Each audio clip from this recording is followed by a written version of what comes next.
ঠিক আছে, চলো নেক্সট কোশ্চেনে চলে যাচ্ছি। প্রিলিমিনারি আগে কি মেন্স কোশ্চেন পড়া উচিত? হ্যাঁ, এটা একটা ইম্পর্টেন্ট কোশ্চেন। তুমি অভিজিৎ পাত্র সম্ভবত আমাকে মেসেজ করেছে, আমি একটু বলি এই কোশ্চেন অ্যান্সারের আগে একটু সিরিজে বলি। এটা হচ্ছে প্রি, ঠিক আছে, এটা হচ্ছে মেন্স, আর এটা হচ্ছে ইন্টারভিউ। এই সার্কেলের মধ্যে তুমি আছো, খুব ভালো করে বুঝে নাও। তুমি প্রি থেকে বেরোলে তোমাকে আবার প্রিতে গিয়ে শুরু করতে হবে, মানে প্রি থেকে যদি তুমি আউট হয়ে যাও, মেন্সের সার্কেল থেকে আউট হলেও তুমি আবার গিয়ে প্রিতে শুরু করতে হবে।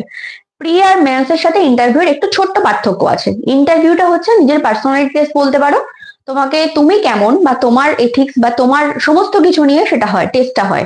তোমার চিন্তা ভাবনা, তুমি কিভাবে রাজ্যটাকে দেখো, কিভাবে তুমি কি করবে, তোমার ব্যক্তিত্ব কেমন ইত্যাদি নিয়ে। কিন্তু প্রিলিমিনসে তোমাকে কোনো রকম মক টেস্ট দিতে হয় না। মানে মক টেস্ট মিন্স হচ্ছে তোমাকে কারোর কাছে গিয়ে মানে আমরা লিখিত পরীক্ষার মাধ্যমে পাশ করি, বাংলা কথা যেটা